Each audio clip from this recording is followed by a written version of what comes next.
Good afternoon to guests in China, and good morning to our speakers here in the UK.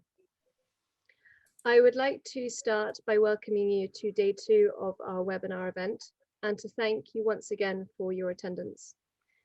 I would also like to reiterate our thanks to the Department for International Trade and the Embassy in Beijing for hosting this event, as well as to the Chinese Equestrian Association for their support of it. In Britain, breeders and the bloodstock market are the backbone of the racing industry. They ensure the sport's self-sufficiency. Of course, the trading of horses means Britain's breeders and bloodstock auctions supply overseas racing jurisdictions too, and in turn, the product of overseas breeders and bloodstock auctions feed into the British racing industry. British breeders produce almost a quarter of the world's best thoroughbreds from a comparatively small annual foal crop. And over 50 countries each year attend Britain's bloodstock sales. So strong are the results of British sale graduates globally. The success stories of British breeders and bloodstock sales can be found the world over, week in, week out. Last year's Group 1 Hong Kong Vase winner, Mogul, is an excellent example. Bred on a stud 25 minutes from Newmarket and sold in the Tattersall's Ring at the prestigious October yearling sale Book 1 in 2018. Thanks to a thoroughbred breeding and bloodstock industry that has stood the test of time, Britain is well placed to share its expertise and knowledge with burgeoning racing jurisdictions. And I hope that this morning, or this afternoon in China, you will get a valuable insight into these areas of our industry. Today also addresses the care for the racehorse. As I said in my introduction yesterday, the welfare of the horse comes first in British racing. We believe that exceptional standards of care are fundamental to the longevity of a horse racing industry. As such, you will also hear today from veterinary professionals whose expertise it is absolutely vital we call upon in the development of any links between British racing and international jurisdictions.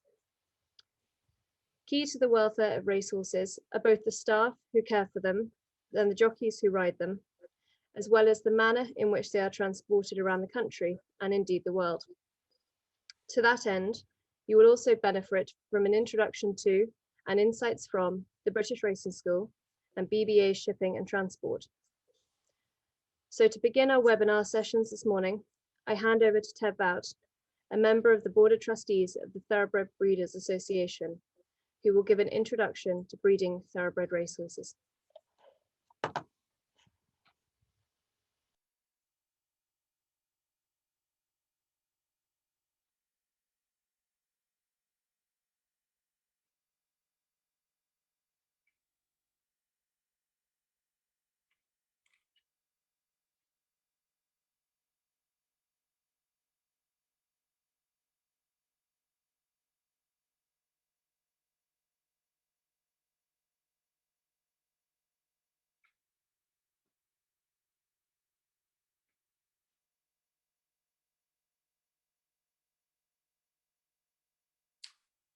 Firstly, the TBA wishes to thank the BHA, GBRI, the China-Britain Business Council and the Department of Trade China Sports Team for putting on this great initiative. Good morning and welcome from the Thoroughbred Breeders Association. My name is Ted Bout. I'm one of the trustees of the TBA who govern the charity. What exactly do we do?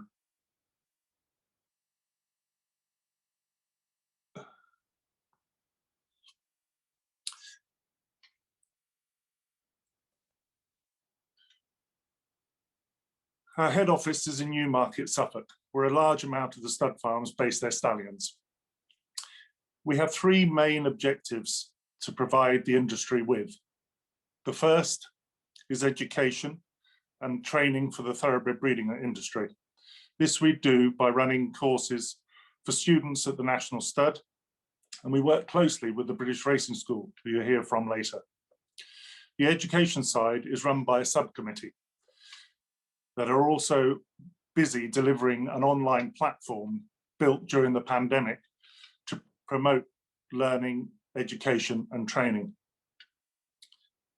Number two, our veterinary committee monitors disease outbreaks around the world and coordinates research projects.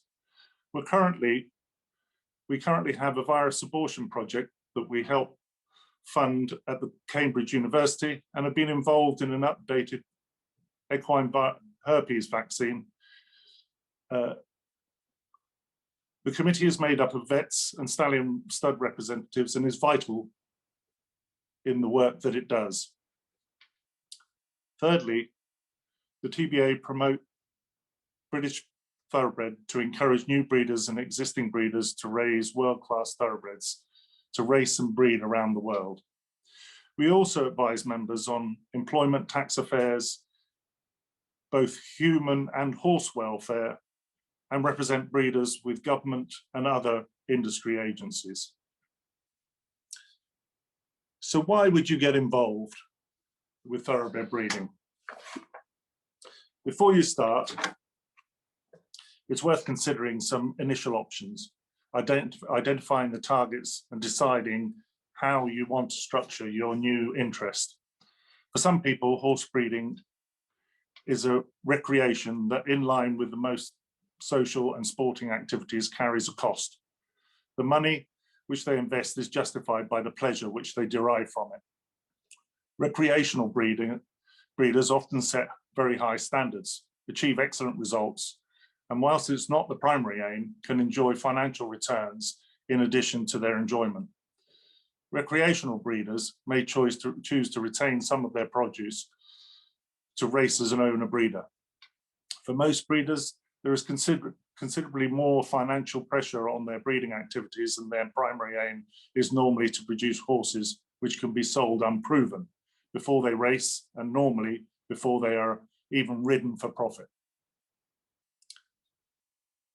In practice, breeders can hope to achieve an occasional high, return to offset the years that their mares fail to produce a foal, or the progeny fails to achieve their expected value.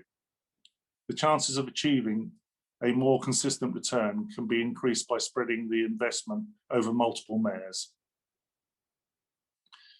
Commercial breeders may also decide to retain and race some individuals as owner breeders, possibly a filly that they want to bring back to the broodmare band, or an individual that they expect to enhance its value through racing. Breeding can be targeted at producing horses for flat or jump racing. Public auctions.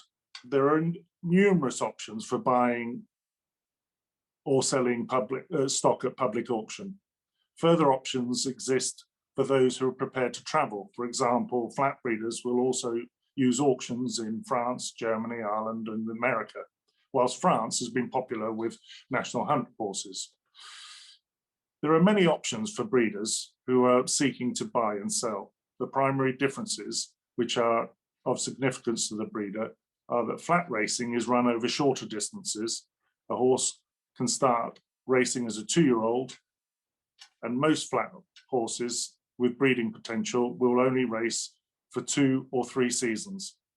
Jump racing is a test of stamina, with the youngest horses being 3-year-olds and are expected to stay in training for longer and often achieve their best form much later in life, typically between 7 and 10-year-old.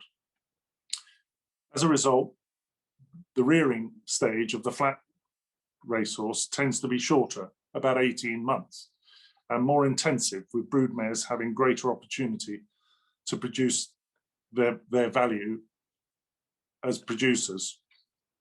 National hunt breeders can give their stock longer to mature and can expect a longer racing career. Many people will have pre-established preference of one code or another, and in any event, it's worth taking time to invest the significant differences between the markets before starting a breeding program. All thoroughbred horses in the UK and the rest of the Northern Hemisphere have their official birthday on 1st of January. A foal becomes a yearling becomes a 2-year-old, all on 1st of January, irrespective of its birth date. Whilst an early foaling date creates additional management challenges, it can offer obvious and particular benefit for horses who run as 2-year-olds. And there are other advantages to early foaling dates, but the difference between a January and a June foal is unlikely to be significant in the National Hunt horse. Older horses will generally be classed as a horse in training, horse out of training, brood mares, or horses and stallions. For young stock, the common options are foals, yearlings, and a short yearling, long yearlings for later on in October, breeze ups, and store horses for the National Hunt. Pinhooking is a term used for short-term investors buying a foal and to sell as a yearling or a store. Getting involved is the next step. Many people find this daunting as there is a lot to take in. The TBA can point you in the right direction and share advisors and stud farms that help you with setting up. Briefly, you need to decide on how you want to be involved. Sometimes starting with a syndicate or a club will whet your appetite in ownership to see if the experience and the guide you through the evolving thoroughbred. The options are sole ownership. Is not the only option for owning mares. Breeders can participate in partnerships with 2 or more people, syndicates, or clubs. Partnership breeding, taking either 25 or 50% stakes in a number of mares with an experienced breeder or investor, and finally sole ownership. Whichever ownership route is chosen, I would advise having a clear understanding of responsibilities and liabilities. Following your chosen vehicle of ownership, you need to choose boarding options. A key decision to make early in the process is that you need to identify who looks after your mare and the produce, known as a boarding or providing keep. You may be wanting to start your own stud farm, or you may want another party to provide the care for your stock. In some cases, breeders will do both. For example, caring for their stock for the majority of the time, but using other studs for key periods like foaling, like covering, and like sales preparation. For many breeders who have the resources, having a direct involvement in the care of their stock is a significant part of the appeal of the whole breeding operation. But looking after mares and young stock requires considerable skill and knowledge and is not recommended unless a good level of horsemanship can be provided. Whatever the circumstances, breeders who enter into a partnership or group ownership are strongly advised to have a contract to clearly define the responsibilities, liabilities, and the benefits for all the parties involved.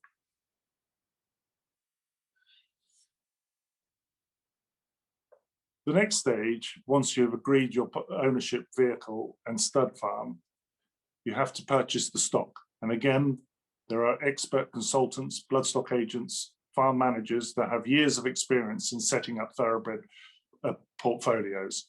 For instance, I own a stud farm, have my own brood mares and board for other people. Stocking levels are important, and the general rule of thumb is 15 acres for each brood mare with followers, i.e. the foals and the yearlings. So a commercial broodmare band of 10 would require around 150 acres. It's important to find people who have raised many stakes winners and the right land to produce sound stock. Much of raising horses is attention to detail and experience. Acquiring broodmares is usually done at public auction, where in Britain, Tattersalls and Goffs, the sales companies, sell fillies in or out of training and broodmares who are pregnant.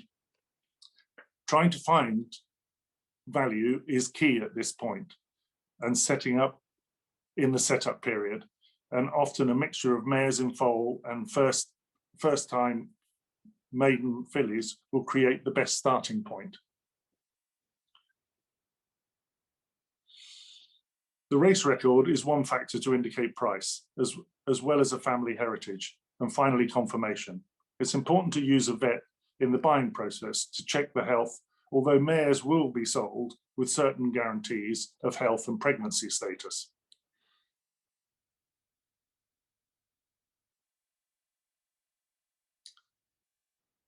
Insurance is a personal preference and can be used in several ways. I tend to insure my purchase until the foal is born, transfer the insurance to a foal and increase it if the family becomes more valuable through updates.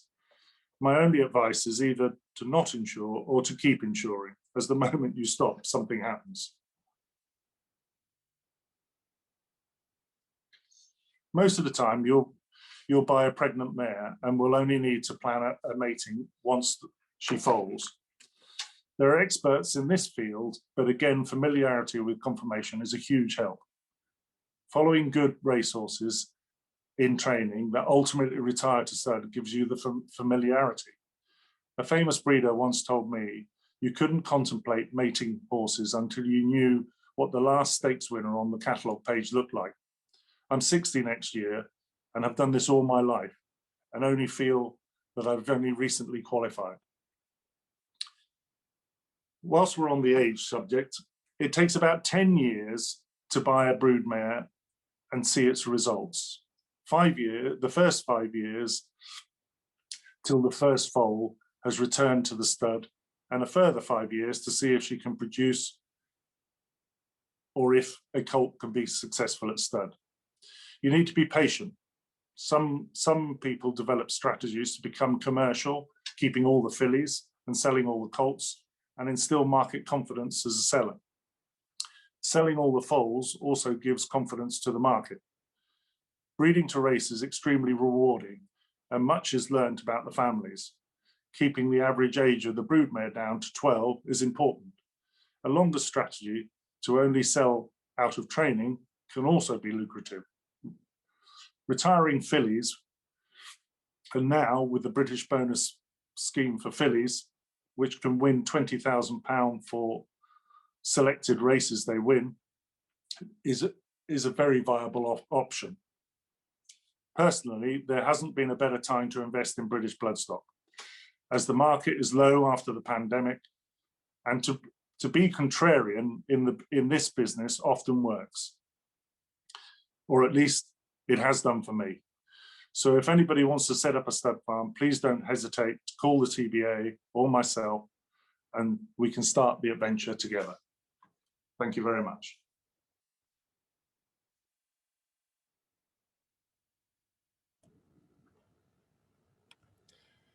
Thank you, Ted, for a very insightful introduction into breeding racehorses and the role of the Thoroughbred Breeders Association. We move on now to bloodstock sales, and for this I hand over to Jimmy George, who is Marketing Director at Tattersalls. Over to you, Jimmy.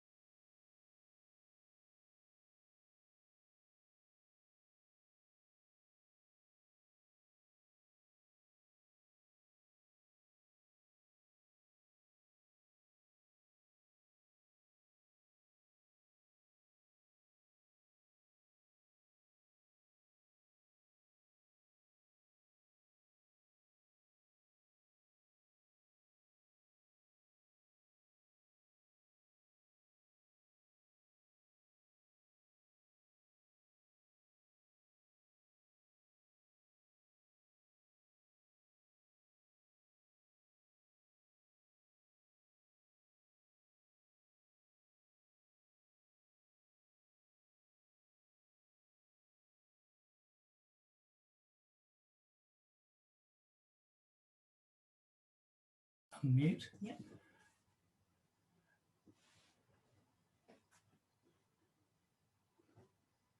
Good morning, everyone. My name is Jimmy George, and I hope you can all hear me.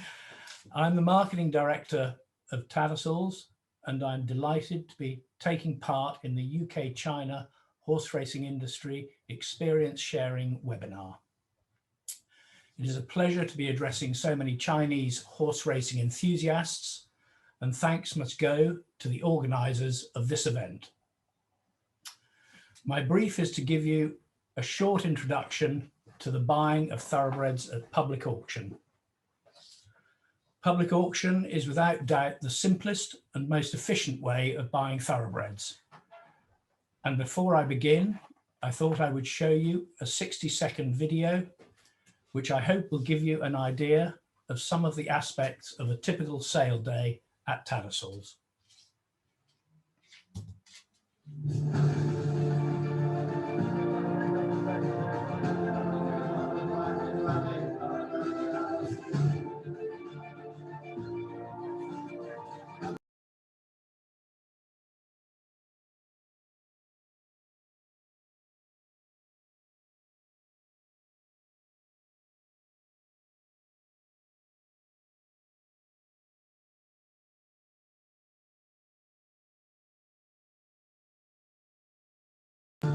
Click on the Zoom thing, watching that.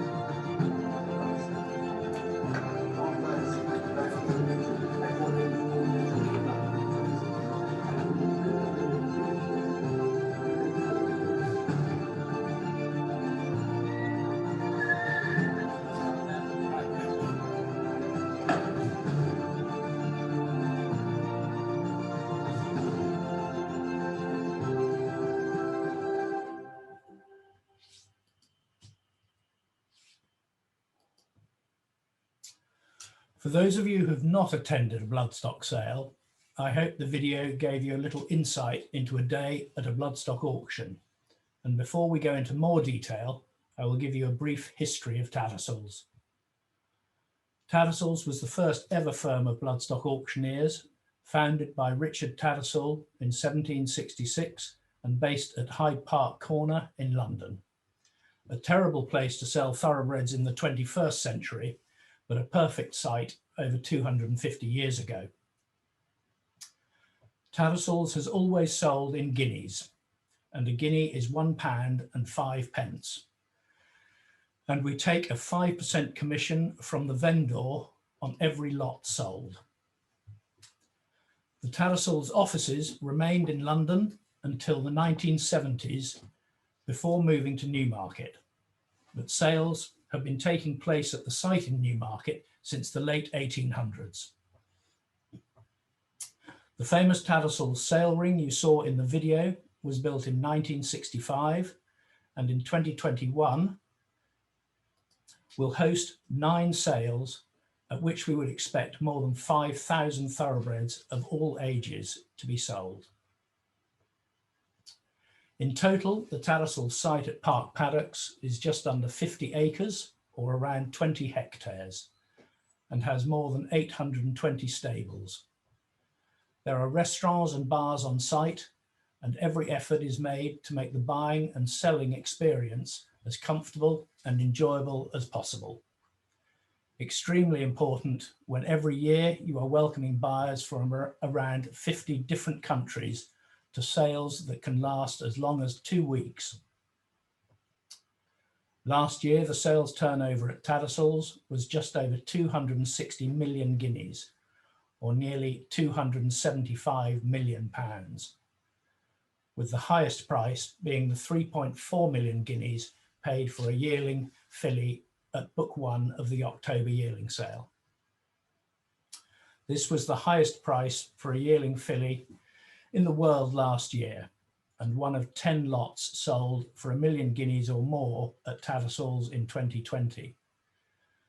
But it is important to note that thoroughbreds can vary in price enormously, and at Tattersalls they can cost anything from 800 guineas to as much as 6 million guineas. In 2021, we will stage 9 sales at Tattersalls in Newmarket, covering every category, including foals, yearlings, breeze-up 2-year-olds, horses in training, and breeding stock. Mixed sales, which include the February, March, July, August, and autumn horses in training sales, are extremely popular with buyers from all over the world, as are the Craven and Guineas breeze-up sales, which take place in April and May. But without doubt, the most prestigious fixtures are the October yearling sales and the December sales. Both are hugely influential sales and always attract the world's leading owners and breeders, both as buyers and sellers. Now moving on to the buying process. Although buying at public auction for the first time can be a little bit daunting, it should be easy and enjoyable, and it is the job of the auction house to make the process as simple as possible. Sales companies want all buyers to be comfortable and confident in the sales process. They cannot guarantee that purchases will always be successful, but buyers can be sure that every effort is made to provide an environment which equally balances the requirements of both vendors and purchasers alike. Amongst the first steps for any new buyer are registering with the sales company to receive catalogues and seeking professional advice to assist with the buying. The most common sources of professional advice are racehorse trainers or professional bloodstock agents who advise clients in all aspects of buying and selling thoroughbreds. In Britain, there is a National Trainers Federation and a Federation of Bloodstock Agents, and these would be good places to start when seeking professional advice. New buyers should also register with the sales company finance department well in advance of the relevant sale. The sales company will expect buyers to give an indication of their budget as well as the usual information required to establish accounts of this nature before being allowed to participate at sales. If you cannot wait for your printed catalogue to arrive, all Tattersalls catalogues also appear online on the Tattersalls website prior to publication. The catalogue is a vital tool of the trade, and new buyers should spend time reading and understanding the comprehensive conditions of sale which appear at the front of all sales catalogues. In addition to our conditions of sale, new buyers should note the detailed guidance for purchasers and Bloodstock Industry Code of Practice, both of which also appear at the front of all Tattersalls catalogues. These are elements of the sales process which may seem peripheral, but they are crucial parts of the sales process, and they are there to protect the interests of both buyers and sellers. Studying a sales catalogue lot by lot is an integral and enjoyable part of the racehorse ownership experience, as is attending the sales, which is the logical next step, preferably in the company of your professional advisor. If you are attending a sale in person, it is likely that you will wish to inspect the lots prior to the sale with your advisor.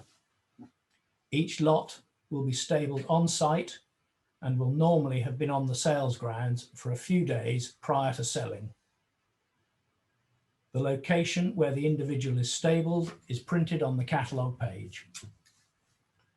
Having completed inspections, a buyer would normally compile a short list of preferred lots, and at this point it is wise to seek veterinary advice.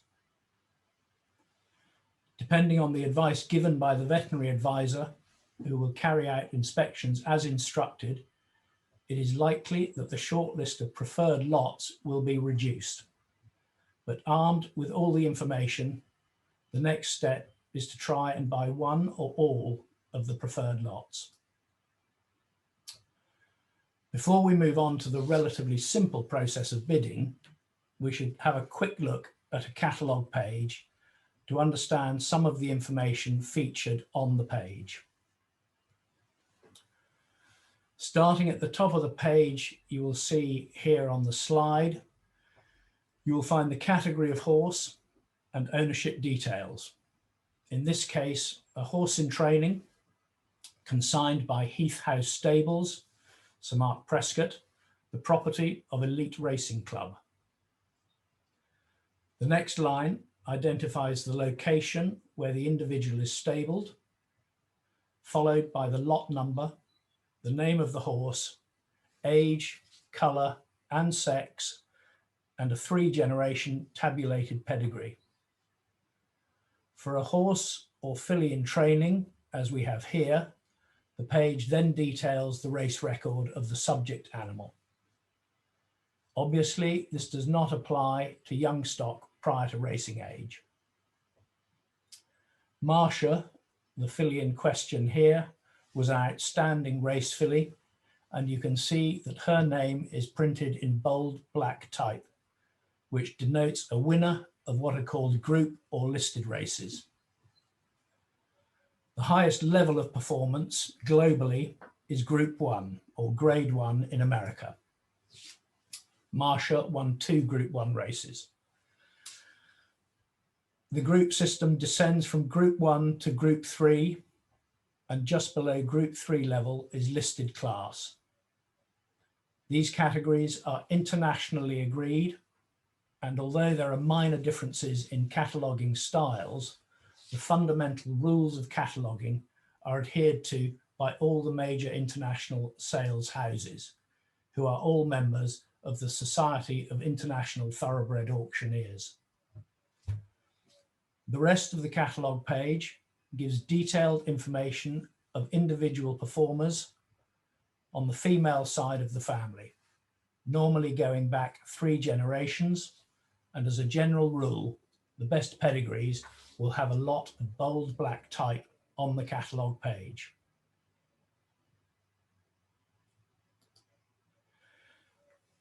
Public auction has a sense of theatre about it, and bidding on a horse at any level of the market can be both exciting and enjoyable, if also a bit nerve-wracking. I will now show you footage of one of the most memorable bidding duels to have taken place at Tattersalls, featuring the filly Marcia, whose pedigree we just looked at. Well, at 5,000,005 going on the back wall, at 5,000,005, I can't see an answer. At 5,000,006, 5,000,006. Do you want to round it up to 6, sir? 5,000,006 in the gangway. But at 5,000,006, 5,000,007 he said. At 5,000,007 is the bid.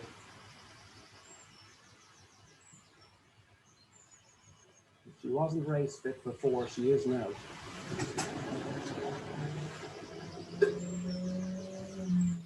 $6 million, is it? 5,000,008. 6 million. 6 million, well done. No, sir, there's only one thing to do, and that's to say 7 million.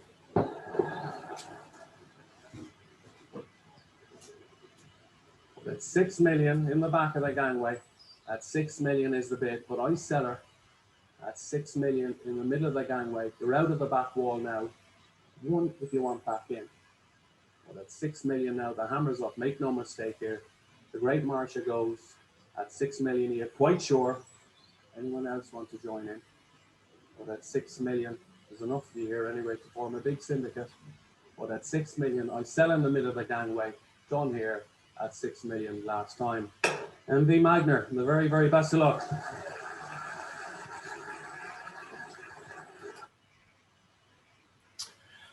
As you saw, Marcia sold for 6 million guineas at the 2017 Tattersalls December mares sale. This is the record price for a thoroughbred sold at public auction in Europe. Now back to the sales and the bidding. As you can see, the sales ring can become crowded. So having decided on a budget for a lot you wish to buy, you should make yourself visible to the auctioneer for your opening bid and continue to bid clearly until you have either successfully bought the horse or reached your limit. If you are the successful bidder, you will be asked to complete a purchaser confirmation form and the horse is yours. Once the buyer has completed the purchaser confirmation, there are a number of further responsibilities.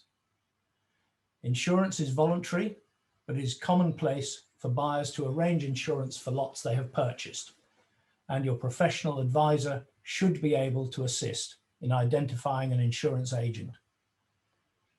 Shipping your purchase will also need to be swiftly arranged, and many transporters have offices on the sales grounds, and contact details for members of the Racehorse Transporters Association can be found in all Tattersalls catalogues.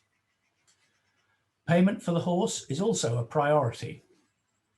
New buyers may have lodged funds with the sales company, but having made a purchase, it is always important to visit the finance team in the sales office to finalise payment arrangements. It is again worth remembering that all sales at Tattersalls in Newmarket are conducted in guineas, and 1 guinea equals £1.05. And finally, after a successful purchase, especially the first one, it is probably time to relax or to celebrate and to head for one of the Tattersalls on-site bars or restaurants.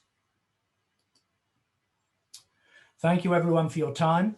I hope that the information was both helpful and interesting.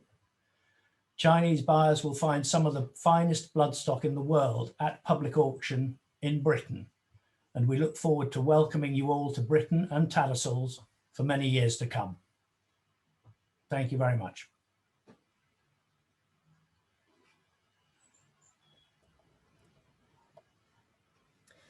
Many thanks, Jimmy, for that informative introduction to bloodstock sales at Tattersalls. Turning our attention now to veterinary practice, we will hear from Fred Barreley, who is a partner at Rossdale's Veterinary Surgeons.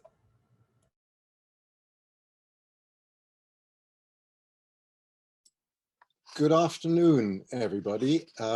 Minty, thank you very much for the introduction. And my thanks go to the China-Britain Business Council, the CEA, and DTI for arranging and inviting me to speak on this webinar as a panelist. It is a great pleasure that I do so. And this is going to be a brief introduction to what Britain offers as in veterinary services to the thoroughbred industry. And the theme really is whole life care. The care, next slide please, the care of the animal from birth through to retirement. And it is entirely in this framework that we offer our services from the moment the foal is born through its preparation to become an athlete, its secondary career, and its final years in retirement. Next slide, please. Birth is hope, and every foal is a potential champion. But foals are delicate, as horses are in general. They need to be understood, they need to be cared for, and it needs a team of professionals from all aspects of the horse world to maximize the potential of each horse. The veterinary surgeon and veterinary nurses and the support teams are there to help provide the health input into raising horses. The foals, as a foal in the top slide there, is a healthy 2-day-old foal, which is being cared for in a routine manner. But things can go wrong, as you can see in the bottom slide, and there specialist care and attention is required. But the care of the foal starts not only with its birth, but within its mother. So the mothers have to be cared for in the best possible way and managed in the best possible way to help them produce future champions. And for all of this, biosecurity to avoid the spread of illness and disease is essential, as it is for the welfare of the animal. Next slide, please. The foal and yearling require special attention by specialists in their areas, and that is starting with the stud manager, the owner, obviously, who has his wishes and his aims, who is supported by a stud manager, who is supported by the staff handling the horses, and they are really in charge of the mental well-being of the horse and the mental development of the horse so that he can become a top athlete. And for this, we also need good land, good pasture land, good balanced nutrition, a preventative health scheme that makes sure that the animals are at their very best throughout their development. And we must never forget the old English saying of no foot, no horse. So a good farrier, a person who knows how to work with young horses and to trim their feet to help them make the horse be the best future athlete is essential. So as you can see, veterinary services are part of a teamwork in a team of managers, veterinarians, farriers, nutritionists, and the handlers of the horses. And again, I come back to biosecurity and how important it is in the welfare of the horse and its development to avoid the spread of disease and illness. Next slide, please. We've heard a lot about the sales from Ted Vout and from Jimmy George, and I'm just going to touch on here on the services that the veterinary profession provides. And in this area, we help with the preparation of the horses for the sales, because these are major events in a horse's life. And we are there to advise you, the purchasers, on the aspects of the horse's health from the horses that you might be interested in. Again, this is a place where horses come together from all over the country, all over the world, and biosecurity is essential to help maintain the welfare of these animals. Next slide, please. The racehorse is an elite athlete, and the prevention of illness and disease, including best biosecurity practices, vaccination for prevention of illnesses, and parasite control are essential to allow the athlete to maximize its potential. Every athlete is prone as at risk to injury, and we are there to try to help prevent injuries. And here the veterinary advisors have input into things such as ground conditions, training conditions, and help the trainers as part of a team to maximize the horse's potential. And of course, we are there to help in the case of injury, to treat the athletic injury or other injuries or diseases as they occur. The trainer and veterinarian, along with the work rider, jockeys, form a close team. And we also, in the interest of the integrity of racing and the best welfare for the horses, are involved in close work with the racing authorities. So racing forms a team to maximize the horse's potential and to maintain its social license. And all of this, again, I repeat, and I will never be tired of repeating, requires the best biosecurity for the best welfare of the horse. Next slide, please. What happens when the horse has come to the end of its athletic career? It has several choices. The best are retired to breeding, and you breed the best of the best and hope for the best to get the best. So the best racehorses will retire to the breeding shed, but there are secondary careers for many of the others. And these secondary careers could be in the other disciplines, the other equestrian disciplines that I'm sure the China Equestrian Association is very well familiar with, such as show jumping, eventing, dressage, endurance. That is another outlet, but it is the responsibility of each owner and everybody involved in the production of the thoroughbred to ensure that transition to other secondary careers is done correctly and respecting the welfare of the animal. And ultimately, we'll have permanent retirement. And you can see on the slide on the bottom left, a group of broodmares, retired broodmares who are spending their last days in happy retirement in the middle of winter here, a few miles from here a few weeks ago. Next slide, please. So what can we at Rossdale's offer and what do we offer? Well, we're a large group of veterinary surgeons, over 50 vets in our practice and 8 consultants. We are based in Newmarket, but also have branches in Royston, which is north of London, and in Lambourne to the west of London, another big racing centre. And we have various departments. Our ambulatory department provides daily visits to the racing yards, to the stud farms, where we take care on a day-to-day basis of the horses that are entrusted to us to get working together with trainers and stud managers. As has already been said, we provide advisory services at the various horse sales, not only here at Tattersalls in Newmarket or Goffs in Doncaster, but also in Ireland, Europe, and the major sales in Kentucky and sometimes even as far as Australia. We are very much involved in the buying and selling process on behalf of certainly on behalf of purchasers when it comes to private purchases, as we will then be in, our specialists will go and assess the horses for you. Next slide, please. At our equine hospital, we have a team of specialists, specialist surgeons and specialists in equine medicine who are supported by specialist veterinary nurses in the care of the horses entrusted to the hospital. We have horses coming from all over England, even Europe, to be cared for by our specialists. And these procedures could be emergency surgeries, elective surgeries, or medical cases where horses are, where the diagnosis and treatment of an illness is required. All age groups of horses and all types of horses are seen by our specialists, including horses from the other equestrian disciplines as well. Next slide, please. Our hospital is supported by this diagnostic center, and here our veterinary diagnostic specialists investigate complex athletic injuries and lamenesses and complex medical conditions.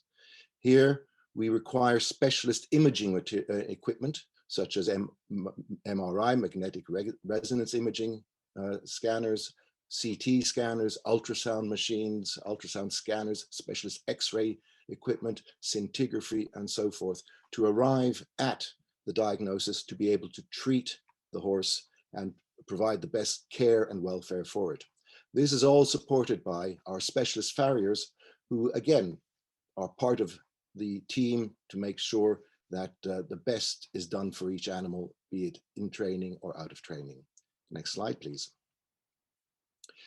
All of our teams are supported by our Rossdale's Laboratories, which is a very large equine specialist clinical pathology laboratory based at Newmarket. Our specialist clinical pathologists serve our practice internally, but also act as a very large referral laboratory to veterinary surgeons from around the country and also from across Europe. We're very pleased and proud to work in close collaboration with the British Horse Racing Authority and the TBA to provide infectious disease surveillance and management and disease management for the UK thoroughbred industry, and also a contribution to the international equestrian world as well. So this is a service, a biosecurity service to the industry, which is very, very important to us all. Next slide, please.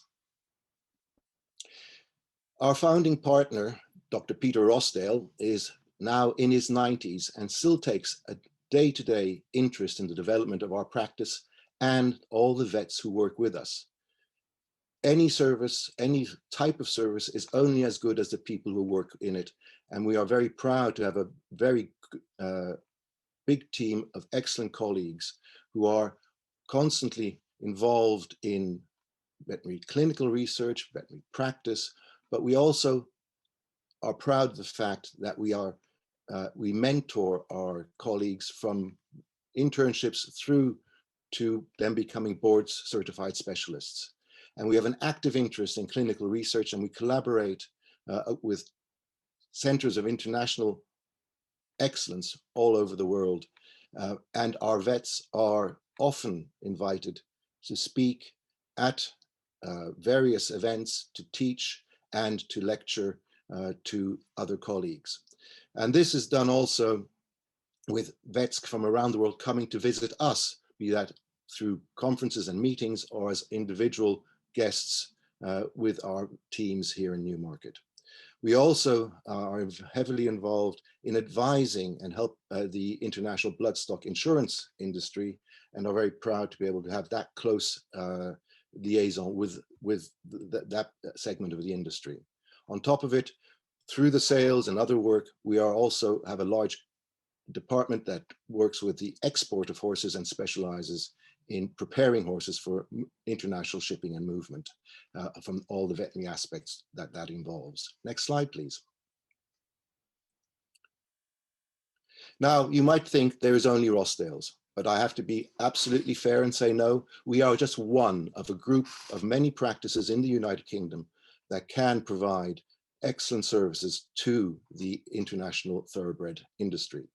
And here in Newmarket, we are one of three with Newmarket Equine Hospital and Baker McVeigh International, the other two prominent practices in this town. And around the country, I've just put up some examples of other excellent veterinary colleagues who will provide services should you need them in those parts of the world. But that is just a sample of the work that of the teams that are available to the international thoroughbred industry and sport horse industry. And on top of that, we collaborate closely with the British Equine Veterinary Association. And in fact, one of our colleagues is a current president, and we are involved quite very heavily with the Equine Veterinary Journal, which another one of my colleagues is the chief editor of. So on to the next slide, please. And with that, ladies and gentlemen, thank you very much for allowing me to make a very brief presentation of what British veterinary services are to the thoroughbred industry and the importance of welfare and close collaboration in teams to build teams to produce excellent athletes. And I certainly look forward and hope to see you soon, either here in Newmarket and hopefully your horses as well, in Newmarket or elsewhere in the racing world. Thank you very much for your attention.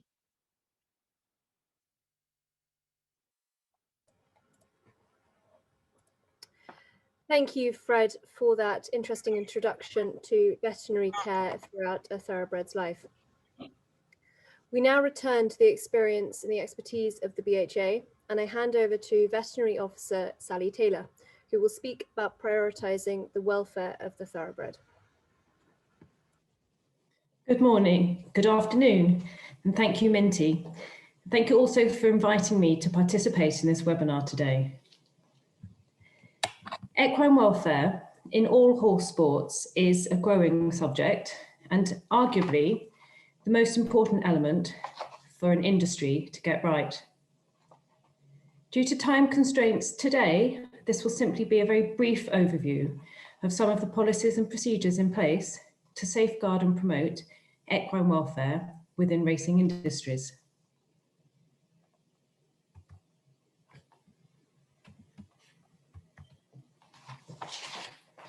The importance of high standards of welfare for competition horses has long been recognised. Optimum performance can only be achieved by fit, healthy and happy horses, and for this reason alone, it is sensible to dedicate effort to ensuring that all new understanding with regards to exercise physiology, musculoskeletal health and equine behaviour is applied to our racehorses. However, in addition to the practical benefits of high welfare, as humans, we have responsibilities to those animals that we use for pleasure or economic gain. Across the world, we are witnessing a change in the general public's attitude to the use of horses in sport. And as such, strong pressure is being applied to racing industries by governments for improvement in transparency and absolute outcomes with regard to welfare matters. We call this our social license to operate, and we need to drive change in the area of welfare to continue to have this social license. The British Horse Racing Authority and the British racing industry recognises the importance of welfare, and as such, the BHA has made it a strategic objective. The International Federation of Horse Racing Authorities, to which the BHA is a signatory, has a dedicated horse welfare committee, which publishes standards and details good practice. It has the mission to harmonise welfare standards across all racing nations. Other jurisdictions, such as Racing Victoria in Australia, the California Horse Racing Board in the USA, and the Hong Kong Jockey Club, are increasingly applying higher welfare standards and investing large amounts of money into research projects aimed to improve knowledge and understanding, and therefore safety and welfare of the racehorse. Indeed, the Hong Kong Jockey Club have recently announced a very large amount of funding for scholarships and international collaborative projects. In Britain, all animals are safeguarded by the Animal Welfare Act 2006. This is written into law, and is designed to protect animals from neglect and welfare issues. The British Horse Racing Authority has written horse welfare and management into its rules of racing. Participants transgressing these rules are subject to disciplinary procedures administered by an independent judicial panel. Animal welfare science is a growing and evolving subject. The very influential Professor David Mellor of Massey University in New Zealand has developed a framework of provisions which can be used to guide husbandry of all animals, but applies equally to racehorses. The first four categories are potentially intuitive: nutrition, housing, appropriate behaviour, have long been recognised as important to the horse. The fifth category is perhaps new to the racing industry and horse industries in general. The overall objective of the promotion and provision of positive mental experiences is to provide a range of opportunities for animals to experience comfort, pleasure, interest, confidence, and a sense of control. And whilst it's recognised that it's not possible to change practice overnight to provide this, it is important that we continue to strive to provide increasing opportunities for positive mental experiences for our horses.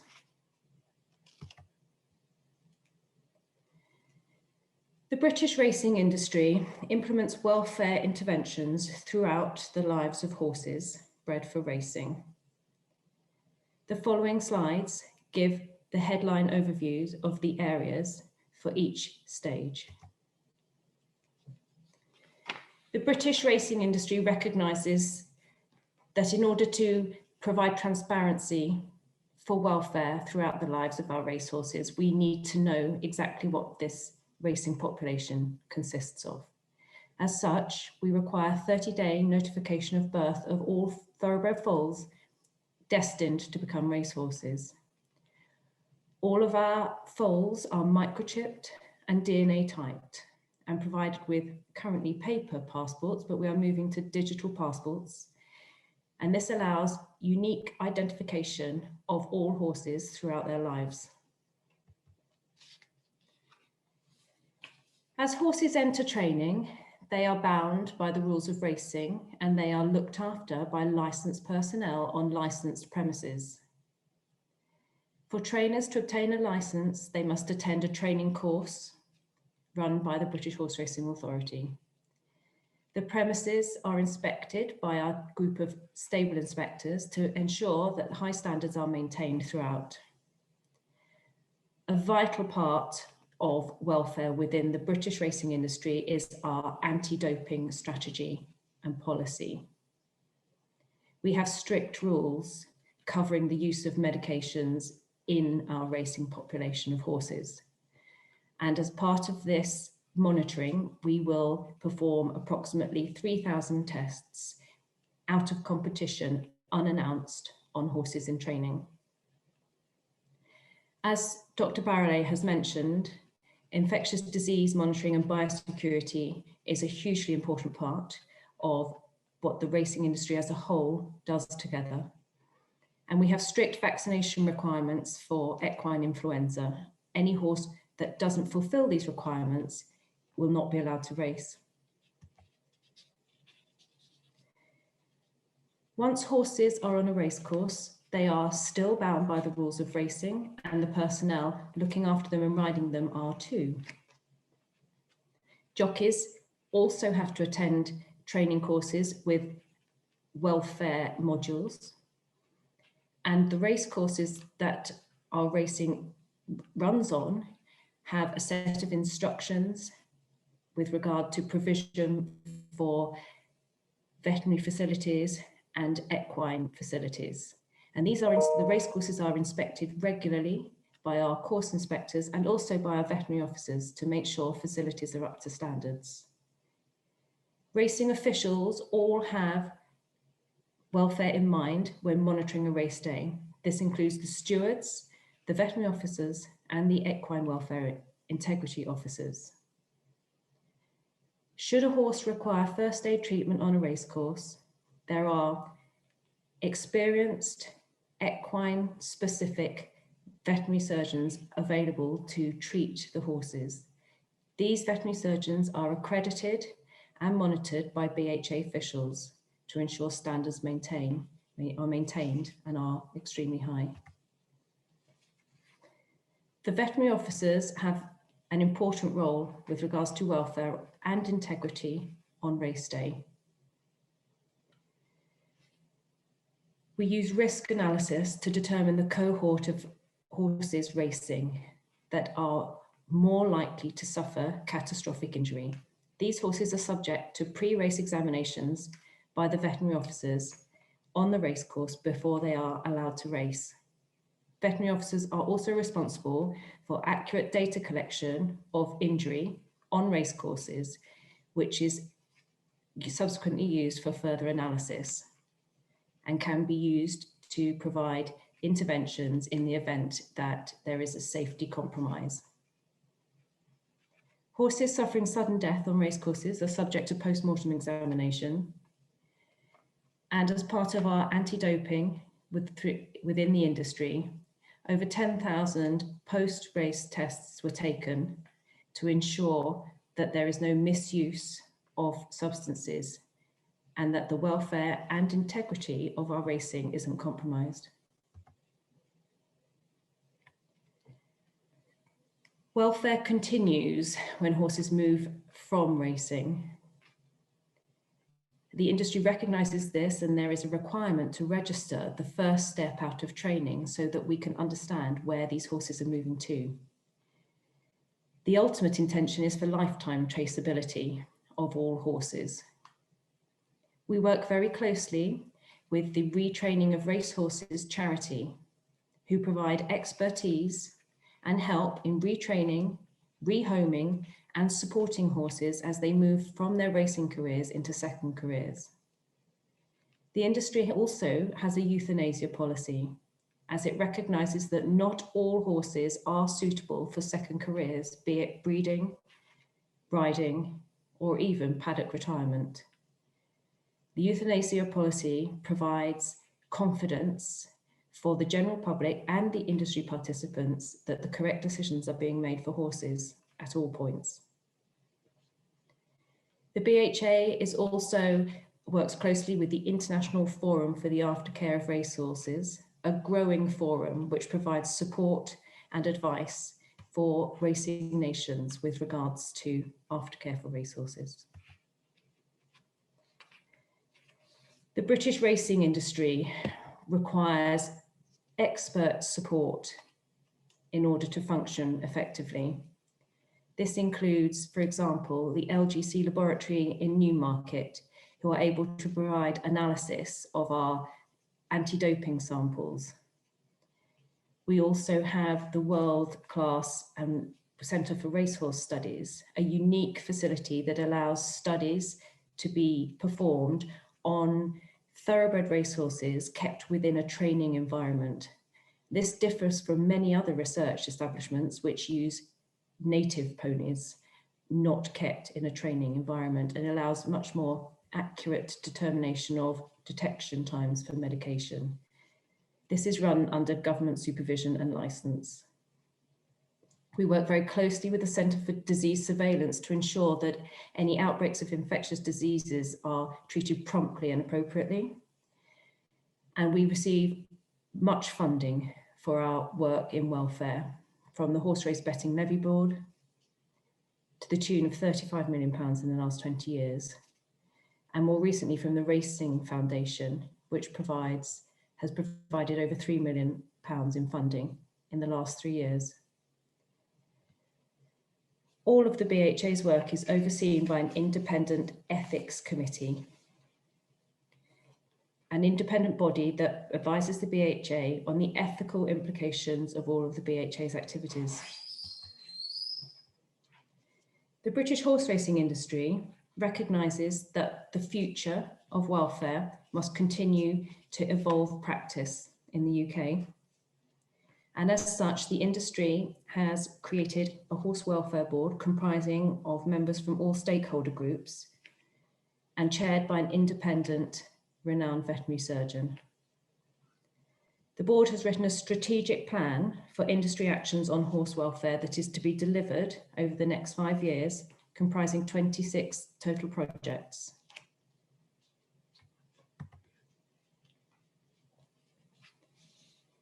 In conclusion, a successful future for racing in Britain and across the world hinges on public acceptance of what we do. And to ensure this, we recognise that we must work together to continue to evolve best practice and to promote, through transparency and targeted communications, the excellent welfare provision that we have for our horses. Thank you very much.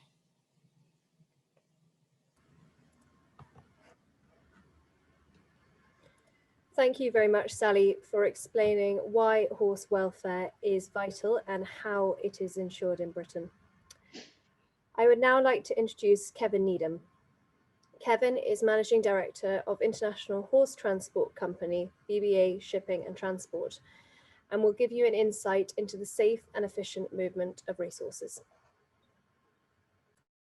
Thank you, Minty. And hello and welcome, everybody. I'm going to talk to you about moving horses, which is something that I've been doing for a very long time.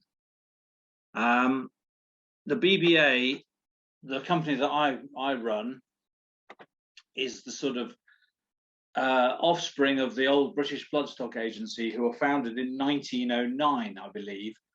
And I know that they were sending horses around the world by deep sea over 100 years ago. Of course, the world is a much changed place, and with the advent of wide-body jets and motorboxes, we now tend to avoid using deep sea. And in fact, with container shipping, it's virtually impossible nowadays to send a horse by sea. The only time a horse would get water under it would be when it's on a cross-channel ferry or a Irish Sea ferry being moved between the islands and in Europe. We move horses not only for racing, but for breeding. And at this time of year, we will have lorries moving to France and Ireland on many lorries on a weekly basis, taking brood mares for covering by Irish or French stallions.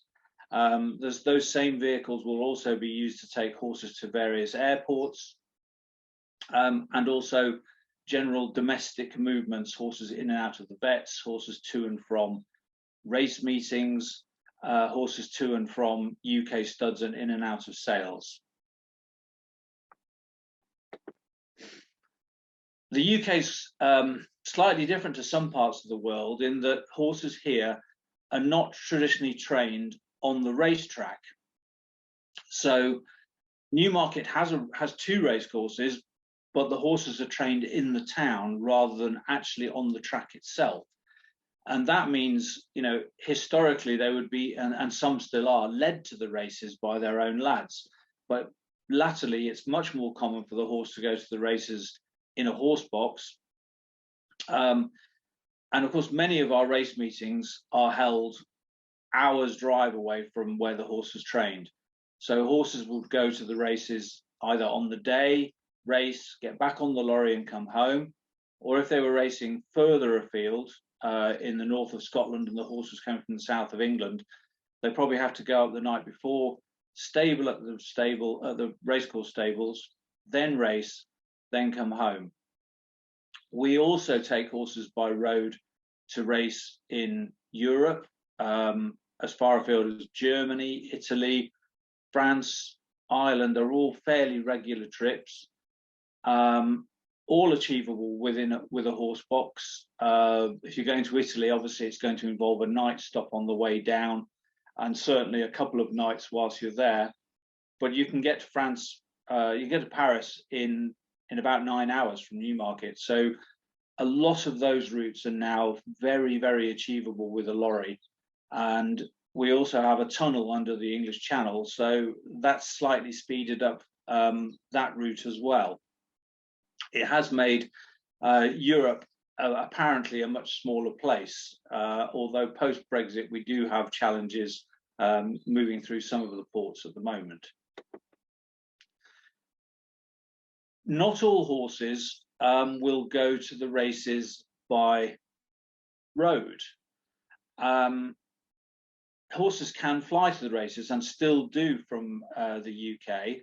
It wouldn't be uncommon for horses to fly from Ireland to race in the UK, or Irish horses to fly particularly to France, or even English horses to be flying to Italy, France, or even Germany in order to participate in a race. The downsides are you need a horse box at both ends. The aircraft is incredibly expensive, and they're very difficult to find nowadays. Finding a suitable aeroplane is problematic. I mean, the picture I'm showing you there is a BA 146. That would take typically 7 horses in racing trim, plus there are seats for the staff. We could use a Boeing 737, which would take a lot more horses, but all of those aircraft are generally on contract moving parcels or post, and so can only operate at certain times of the day, and the cost is a very different league to going by road. And also you have the fundamental problem. I know you notice in that picture that horse's ears are very close to the ceiling of that aircraft. Some of these older narrow-bodied aircraft are quite claustrophobic for horses, and they don't always like to travel on them. So, you know, there are positives in that you can get an Irish racehorse to fly to Cambridge, race at Newmarket, go back to Cambridge, get on the plane and fly home and be back in its own stable that night. Whereas the road journey is probably 10 hours to the races, 2 night stop and 10 hours back. You can see why people would choose the short haul flying route. But in terms of cost, it's probably 10 times or 15 times as expensive to fly. So consequently, it's not as popular as it probably was 30 years ago, when the horse boxes and the ferries were slower and the aircraft were more widely available. We would, on a long haul journey, always have to fly. Most of the long haul flights are carried out by what we call a wide-bodied jet. Horses on wide-bodied jets travel in jet stalls. The jet stall system is safer for the horse. The horse is loaded into the jet stall well away from the aircraft. In the sort of small, narrow-bodied jet system, the horse would be loaded via a ramp through the cargo door, which is not terribly safe, and it's tricky for security at modern airports, getting a horse box full of horses airside. With the wide-bodied system, we can fit the horse into the jet stall away from the aircraft. It's towed across, moved in. The horse can't endanger the safety of the aircraft. It's in a safe, confined space, and it can be handled easily once it arrives at its destination. Obviously, there are risks involved when shipping horses long distances. You can take all the precautions that you want. The horse will be, if it's going for a race, it's probably just been examined by a vet to have its health certification done. If it's going on a permanent export, it's possibly been in quarantine for 2 or 3 weeks prior. If it's going racing, it'll probably be attended by its own lad. If it's going on a permanent export, it's probably attended by a groom whose job it is to travel with horses all the time.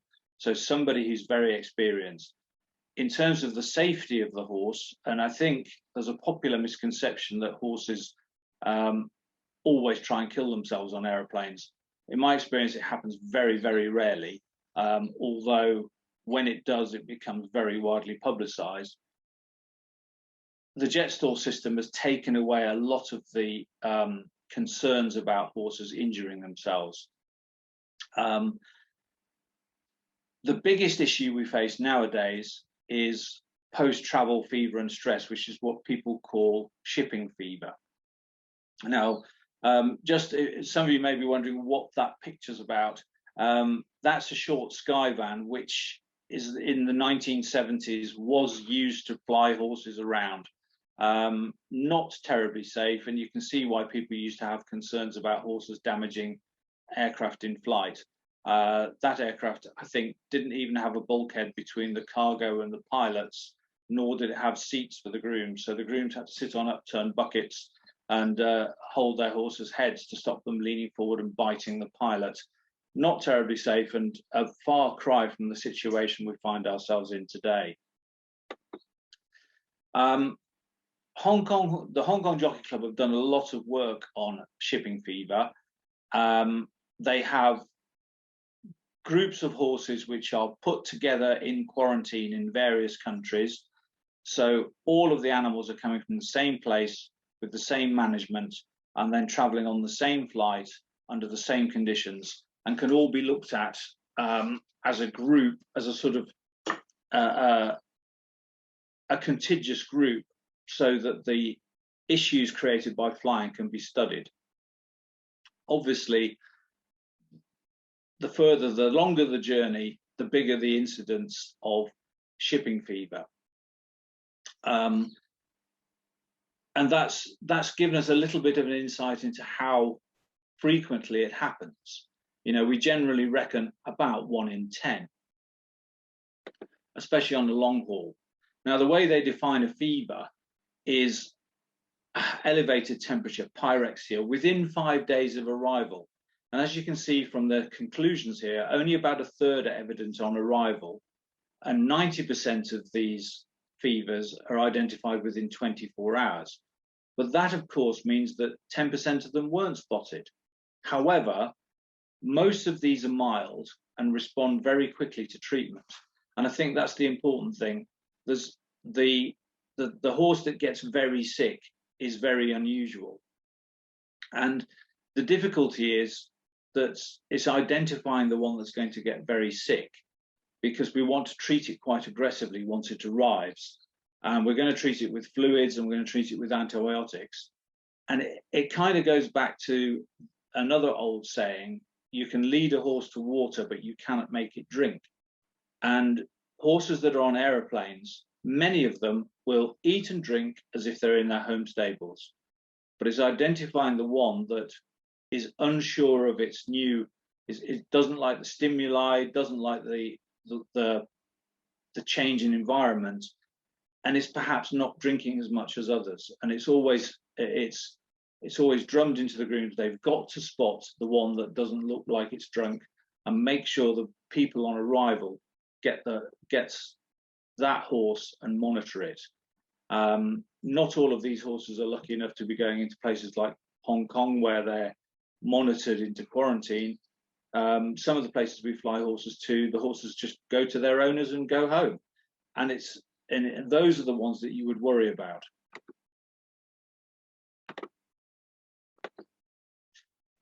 As you can see from this table, this is based on not Hong Kong Jockey Club figures, it's road haulage. And once again, it's the same issue. Once we get beyond about 20 hours, the numbers of horses that are susceptible to pyrexia increases dramatically. In a European situation, it would be very difficult to get a horse on a horse box for longer than 20 hours, because we have restrictions on drivers' hours, and most places are reachable. Most places we would be going are reachable within 20 hours.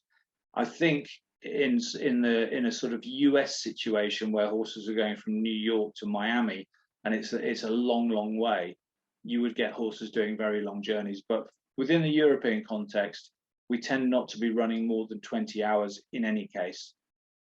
So again, our sort of rule of thumb, about 1 in 10, would anecdotally would fit the empirical evidence. Welfare, of course, is a large concern. All the vehicles that we use have to be inspected and certified. The certification looks at ramp angles, stocking density. We have to have powered fan systems that can work when the vehicle's switched off. We have to have temperature recording equipment. The vehicle has to have a built-in watering system, and the water tanks measured. And we're subject to the welfare of animals in transport order. Many of the more draconian aspects of that order we're exempt from in terms of journey times, which helps with our biosecurity, because it means that we can go to Paris to the races without having to stop in a lairage yard. But there's a sort of, it's implicit that these horses are travelled at a higher standard, and certainly the stocking densities that we are covered by law, we would never even get close to exceeding. You know, the legislation is primarily aimed at meat and slaughter horses, what they call non-registered horses, and the thoroughbred sector far exceeds those on every level. And thank you very much for your time. I hope that was interesting, and any questions, let us have them later. Thank you, Minty. Thank you, Kevin. That was indeed very interesting. Lastly, I hand over to Grant Harris. Grant Harris is the Chief Executive Officer of the British Racing School. The British Racing School is a fundamental cog in the wheel of British racing, training the workforce that cares for the racehorse. Grant, over to you.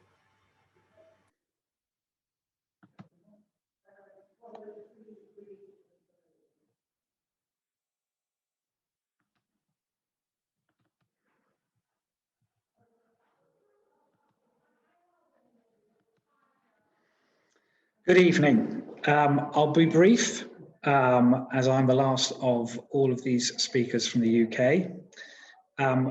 Thank you, Minty.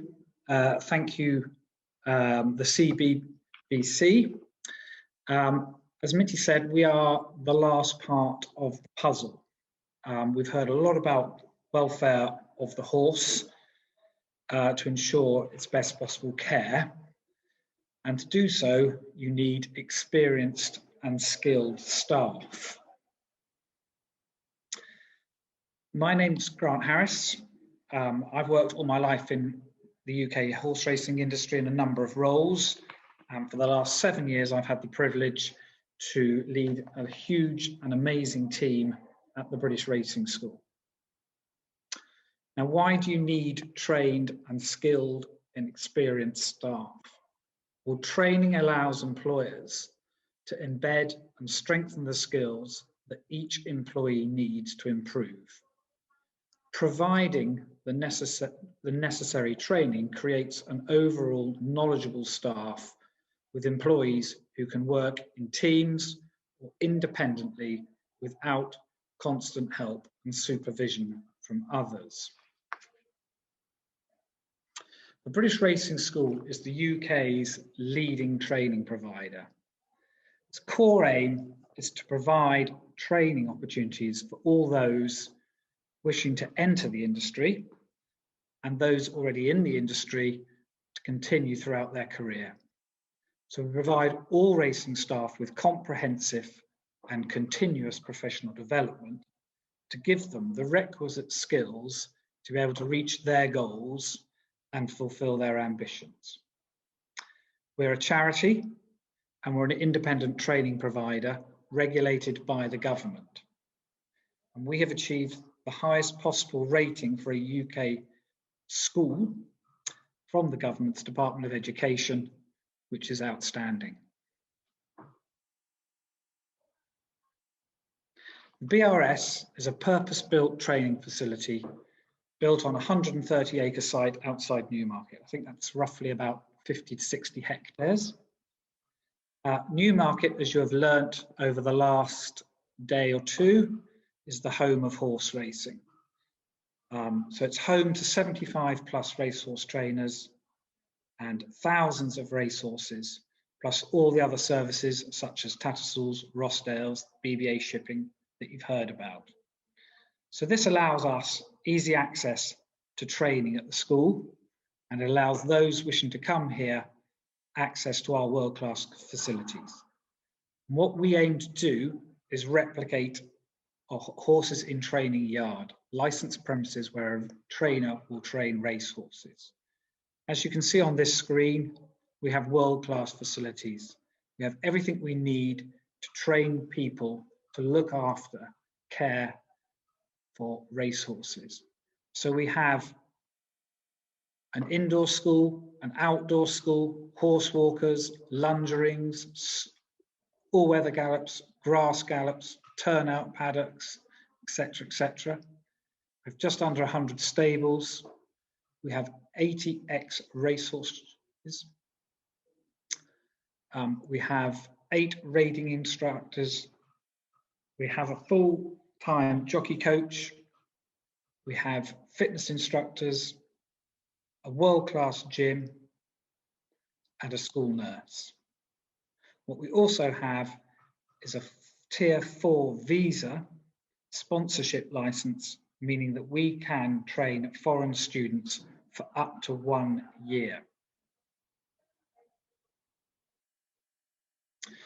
The working day reflects the real world, with students at the yard by 6 AM and having a full curriculum of lessons until bedtime. The school operates 365 days a year, teaching the pupils that working and caring for horses is a way of life and not a 9-to-5 job. Horse, staff, and student welfare is a priority. At the forefront of both the horse and human welfare is that we have both teams on site 24/7. Instructors, welfare, catering staff live on site. During this year's pandemic and last year's pandemic, this has allowed us to carry on, operationally forming a closed support bubble, which allowed staff and pupils working together without leaving the site. The school also has blended learning, something we have had to learn very quickly over the last 18 months. So we have used the latest e-learning platforms, and we also, when government restrictions allow, go outside of Newmarket with our regional training to visit yards outside of Newmarket.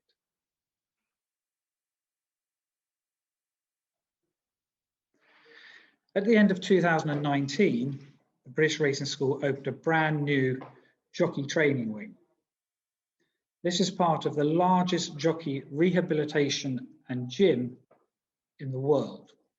It was built by our sister charity, the Injured Jockeys Fund, on land here at the British Racing School. This investment in the teaching, well-being and recuperation of pre-licensed, licensed jockeys plus stable staff shows the school's commitment to drive change and be excellent. Packed with the latest training aids, such as mechanical exercisers and a state-of-the-art gym, it allows potential jockeys, apprentice jockeys, licensed jockeys, access to top-of-the-range kit to aid fitness and rehab, to aid their performance in the saddle, and to get them back in the saddle as quick as possible. Now, the school has long been the destination of choice for emerging and nascent foreign turf authorities. It's vital that all those working with thoroughbreds are properly trained. Caring for, training and riding thoroughbred racehorses is a highly skilled job. When emerging turf authorities wish to embark on developing a racing industry, it is important to ensure all staff are trained so that they can care for, ride and train the racehorses that the industry will need to provide for the spectator. A fully developed training plan should run alongside all the other planning, such as infrastructure, when nascent foreign turf authorities wish to start racing in their countries. And let me just pose you a question. Why is training so important? Well, if you were given a choice between getting on an airplane, one whose pilot is untrained and one whose pilot is trained, which aeroplane would you choose?